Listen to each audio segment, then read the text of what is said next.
Hi, my name's Steve Kenton and you are watching Metal Talk, and tonight we are in the salubrious surroundings of the old library in New Cross in southeast London, and joining us are Neuronspoiler, here to talk about their new album, The House Always Wins. To Madrid to record the album in September 2024. We were probably in pre-production 12 months, 18 months before that, with this lovely gentleman here, Mr. Will Meyer. Will played a really active part, coming down to rehearsals with us, going through the songs, really intimate pre-production process, which was great, and I think reflects in the very considered product that we've ended up with. Yeah, I mean, there was probably 3 or 4 songs that we scrapped, and there was a long process of deleting and delete that. Loki, you were the final, or the newest band member, yeah? How long did it take you to lock in with Francesco? I think we started playing together like from the very beginning. I had no any problems with locking with him because this is the best drummer I ever played with, so it was quite easy.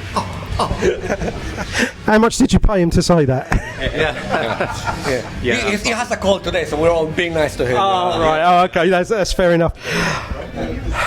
JR, your vocal range, ridiculous. In a good way.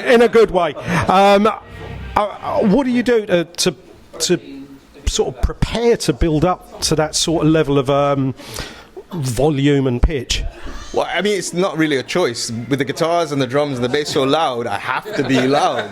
So you've got to develop your stamina and your power, and that came after a number of years of like tweaking with in-ear monitors, whether I use floor wedges and things like that. So after about 3 or 4 years in the band, because the band's been going 15 years, I finally got a formula down, and then I had to, like I said, add the power in the lungs and the delivery and the stage presence, and having great musicians to play with, it inspires you, it makes you better. So Will, whose choice was it to record in Spain rather than London?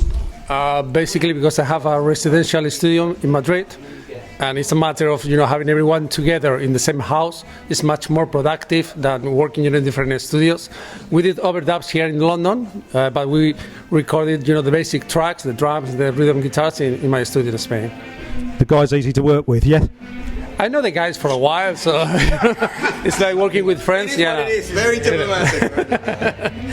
Now they're very talented, so when you work with talented musicians, it's easy for me actually. Now the first 2 releases from the album, Crimson Tales and Crazy Love, brilliant tracks. I loved the video for Crimson Tales, which was done by AI. What prompted you to actually use that method rather than producing a standard video? It's cheaper and faster. Yeah. Poverty. Well, we thought initially we would do a lyric video, and then we said, we can do it faster. Maybe we can do something like more dynamic or more like with a story or something a bit more. We thought it would be a bit better using AI, and so we had to go with that. The result is, you can clearly see that it's AI, but it was more of an experiment. Then we did another video clip that was filmed in a studio. There seemed to have a Seventh Samurai Kurosawa feel to it. Was that deliberate, or did that just happen organically? Yeah, I mean, it's kind of based on Edo period Japan, and Kurosawa's film Ran. There's a little bit of an influence. I think I asked the AI to kind of extrapolate on one particular clip, so it definitely is in there. Like Francesco said, we use it for efficiency, for the cost of it, relative cost, and also because I think heavy metal bands in 2026 and beyond should be talking about things that happen today, rather than just pretending to be from the 80s, which is fine, which is great, but there are things happening around, and a heavy metal band, in order to stay relevant, needs to talk about the stuff that's happening right now. So for us, it was an interesting experience, interesting experiment. I think Crazy Love is one of the shorter songs, so we've we've done this a few times, and we've always been told, oh, you need a radio edit, and we get very upset. We're like, why you want to chop my song, 3.5 minutes? And so we thought, okay, Radio Love is the shortest one. It's got some chorus repetition in there, gets in the brain, lodged in the brain, little earworm. So that one to us was quite clear that this would be the second single anyway. Yeah, there's a few tracks on there that could be described as an earworm. I've got to be honest. Now, Adam, Witness. Tell me about that, please. Well, you're going to get the scoop from the man. Right, okay. He's been asking for days about. About Witness, yeah. So it's an interesting story. For over 20 years as the subject of Witness, which is a guy called Dr. Harley Crippen. So Dr. Crippen was in the news in early 1900s about a murder, and there's a really amazing story about him trying to escape and the first use of telegram to capture an alleged criminal. There's stuff about affairs with his women in his life and so on, and he was hanged in Pentonville prison. Just a bit of London history. So yeah, he came to me in a dream, and the rest we put it down in music form, and these guys really stepped up and helped with everything else to get the song. It's a great track lyrically. I mean, I've been, as Adam has said, I've been nagging him for days to try and find out what it's about, and then when he was going to tell me what it was about, I said, no, don't tell me what it's about, we'll do it at the interview. So you've got, again, there's a couple of tracks on there that seem to be quite socially aware. Let the Sun, for instance, and again, great tracks. Barren Soil. Yeah, Barren Soil is another one. Was that just a random write, or is this about concern in relation to the planet, or what's the thinking behind it, guys? No, well, I mean, I think from the beginning, we tried to not do anything that involves pure politics in Neuronspoiler. So things that happen on social media, we'll never comment on it. We'll never try to make traction out of it. We say our viewpoint or worldview is contained within our music. And when he came up with Barren Soil, musically, there was an opportunity to add lyrics to it, and it's based on a book called The Road by Cormac McCarthy, which is about a post-apocalyptic father and son relationship. And there's a lot of references in there about the fire and about anyway. But that's basically what it is. So yeah, it is socially aware, but not preachy, I hope. Yeah, I remember the film The Road actually with Viggo Mortensen. It was a great film. I haven't read the book, I must be honest, but it is a great film. Adam and David, you two. How do you work out who's doing which solo and playing which particular part? Apart from having a punch up, obviously, once you've sorted it out. Trial by combat. There you go. Yeah. No. Is there a process that you two kind of It's funny because do? Really, is it? Because there's one of the songs, Ascend to Death, is a song that I wrote 20 years ago now, probably, and whipped into shape with the help of the guys, and he plays the main solo on it.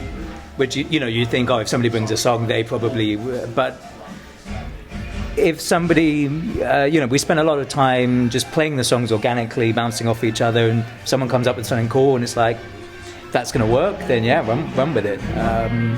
There's other little bits like the melody in Witness I came up with. Yeah, but you play it. Yeah. So it's just a case of whoever kind of grabs hold of it and kind of becomes their part. It's probably, I would say, compared to the last album, the last album, I think pretty much every song we both had a solo. And we've been a bit less rigid with that this time. I think there's a good couple of songs where I don't play a solo or he doesn't. Or they're different kinds of solos, maybe they're more melodic breaks, that kind of thing. A good exercise to find out this is 50-50, 60. I think it's probably 75-25. Oh, I don't know. I don't know. But at the end of the day, it's a cliche, but what fits the song? Yeah, I mean, there seems to be a bit of a Murray Smith dynamic there between the pair of you. Although I must be honest, it's hard to tell which one of you two is playing any particular solo at any given point in time. Do you actually recognise what you're doing when you listen back? Oh yeah, I played that part, or do you kind of get lost in it a little bit? There has been a couple of times where I'm like, yeah, who played that? But yeah, the majority of the time, yes, you're emotionally attached to whatever you play. But Yeah, no, that's. I think where it's a solo, we know. Where it's a melody, there is or riff sometimes. Yeah, you know, we thought about asking Will for the master tracks, just so we could be sure, but we thought, nah. I got them. Oh, you got them? But just now, so it's too late. Okay. You know, we might play some bits wrong. I think once you know, I don't know, it's easy for us to say because we're us, but I think once you know, it's quite easy to tell. I think the styles are very different. I think we complement each other really well, and I think Neuronspoiler's always had very good technical guitar players.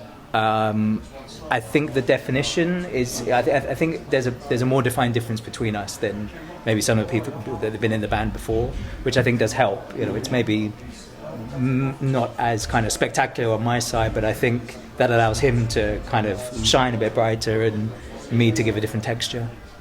No, that's fair enough. So, again, on the album, there's a couple of anthemic tracks. Was there a deliberate thing so that you wanted to put a couple of anthemic tracks on, or did they just come about organically again? What was the thinking behind that? I think we came to the songwriting sessions with Will with a kind of an open mind, not to say we would follow a particular formula or try to aim for something that's contrived and, you know, not really organic. And one of the things that actually Will was saying is that, okay, if you want to have a song that is a little different or a little this way or that way, it's still got to sound like Neuronspoiler. You know, you're sitting on a discography. It's got to sound authentic to Neuronspoiler. And that was, I think, what reined in all of our ideas to have it in a coherent form on this album. Will,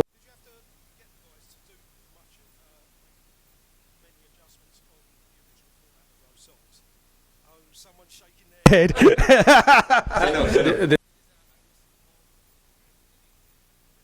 Songs, some of them were incomplete, so I have them out, you know, just to finish the tracks. So I grew up with songs. It's not the case that they came to the studio, I took the songs and I did my thing. No, we made a team for the very beginning. I mean, Bar and Soul, I had the riffs, the ideas, but I couldn't finish the song until Will came and helped me finish it. You know. So that was the process. Basically. Okay, so now moving on to tonight. How many tracks from the album are you guys going to be playing? 9 out of 10. 9 out of 10. Right. Okay. Which one's getting dropped? You have to find out. Right. And on that note, thank you very much, guys. And look forward to hearing you later on. Yeah, thanks, man. Cheers, guys.